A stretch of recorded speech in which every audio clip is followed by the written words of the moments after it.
If you work as a manufacturing facilities engineer, installing a new piece of equipment can be as complex as the machinery itself. From prep work to alignment and testing, it's your team's job to put it all together. That's why it's good to have Grainger on your side. With industrial-grade products and next-day delivery, Grainger helps ensure you have everything you need close at hand through every step of the installation. Call 1-800-GRAINGER, click Grainger.com, or just stop by. Grainger, for the ones who get it done.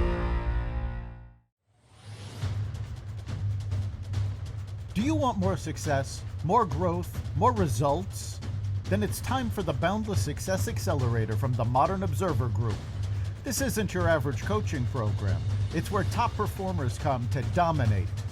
Weekly group sessions, on-demand coaching, a community that's got your back, and a power-packed library of tools to supercharge your business and career. No more excuses, no more waiting. Get in, level up, and start building the life you've been dreaming about. Visit us at modernobserver.com/boundlesssuccess to join today.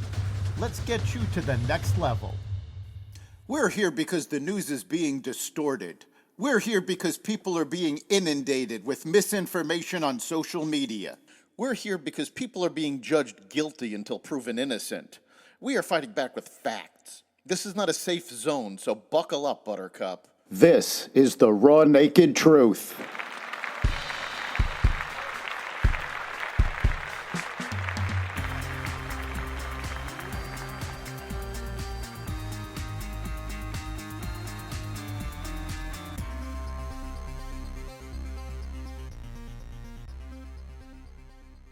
Riots rage in Los Angeles. Trade talks between the U.S. and China. The return of the Dodge Hemi engine, and more. Welcome to the Raw Naked Truth. I'm your host, Eric Lopkin, and here's the news you need to know. President Trump deployed 2,000 National Guard troops to Los Angeles on Saturday as protests against immigration and customs enforcement intensified across the city. Protests began Friday when hundreds rallied in downtown Los Angeles to protest ICE immigration raids at 3 city locations earlier that day. Demonstrations escalated Saturday as protesters set cars on fire and hurled rocks at Border Patrol agents, prompting the Trump administration to deploy the National Guard. The protests escalated Sunday following President Trump's deployment as demonstrators blocked the 101 freeway, set electric cars on fire, and rallied outside the Metropolitan Detention Center. LAPD declared multiple assemblies unlawful, using tear gas, rubber bullets, and flashbangs to disperse crowds. Dozens of arrests were made, and traffic was cleared from the freeway by 5 p.m. Defense Secretary Pete Hegseth warned that up to 500 active-duty Marines from 29 Palms could be deployed if violence continues. The Guard deployment, made without the governor's request, drew objections from California officials and 23 Democratic governors. Citing a rebellion clause, Trump warned more troops could follow if unrest persists. Russia launched large-scale drone and missile attacks on Ukraine Friday, striking Kiev, Lutsk, and the Ternopil region, killing at least 3 people and injuring 49.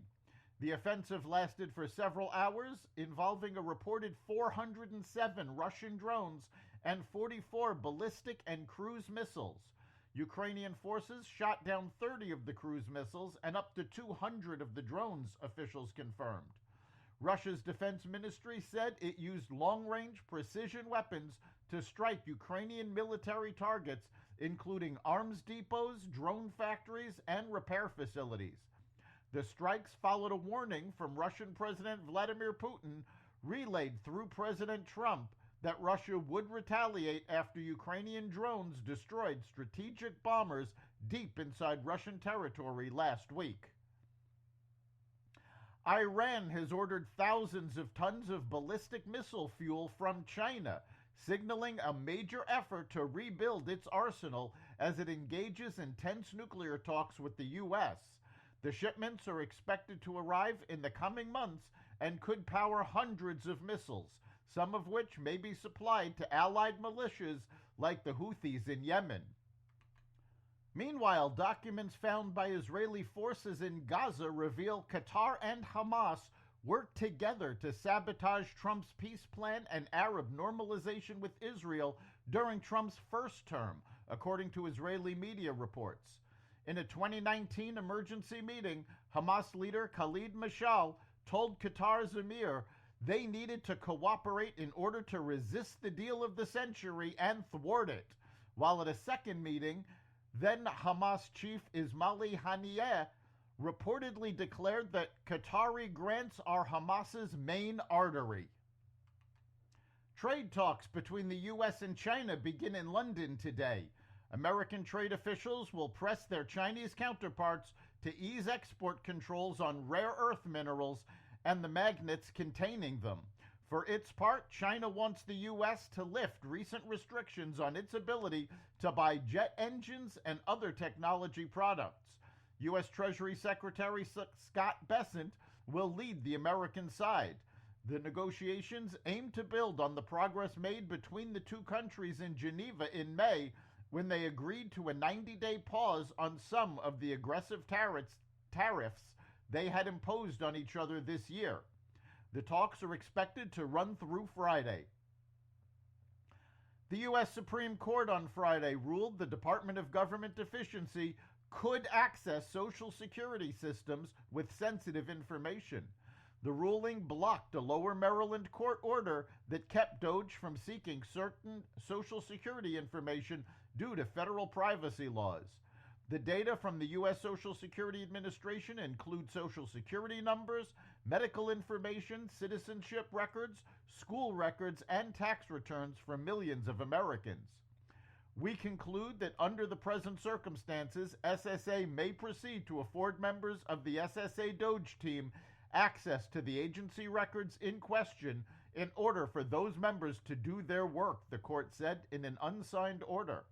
The 6 conservative justices voted for the ruling, and the 3 liberal justices, Ketanji Brown Jackson, Elena Kagan, and Sonia Sotomayor, dissented. President Trump signed an executive order Friday updating problematic elements of 2 cybersecurity orders signed by Presidents Obama and Biden, looking to refocus government efforts towards identifying and managing vulnerabilities rather than censorship. The order indicates that only foreign persons can be sanctioned for cyber attacks on critical infrastructure, rolling back prior provisions that allowed for sanctioning domestic cyber criminals as well. Trump also issued another executive order reversing the 52-year-old ban on supersonic flights in an attempt to unblock the development of commercial supersonic travel. In a third order, Trump sought to boost drone security in light of growing concerns and to increase domestic innovation in the drone industry. The U.S. economy added 139,000 jobs in May, surpassing expectations, while the unemployment rate remained unchanged at 4.2% for the third consecutive month, according to the latest jobs report. Healthcare led May's job growth with 62,000 new positions, followed by hospitality, which added 48,000 jobs, reflecting continued strength in service-related sectors. Average hourly earnings also rose 15 cents to $36.24, pushing the annual wage growth rate from 3.8% to 3.9%.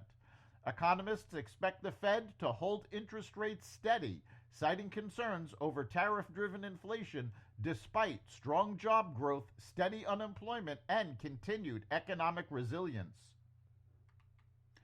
Stellantis, the parent company of Dodge, said Thursday it is resurrecting its popular V8 Hemi engine for its Ram 1500 full-size pickup trucks beginning this summer. The company discontinued the 5.7-liter engine amid tightening fuel economy regulations and a company-wide push towards electric vehicles and more efficient engines last year under ex-Stellantis CEO Carlos Tavares. Ram CEO Tim Kuniskis, who came out of retirement from the automaker late last year, admitted the decision to cancel the Hemi engine for its popular consumer-focused Ram 1500 was a mistake. Everyone makes mistakes, but how you handle them defines you. Ram screwed up when we dropped the Hemi. We own it and we fixed it, Kuniski said in a press release. We're not just bringing back a legendary V8 engine.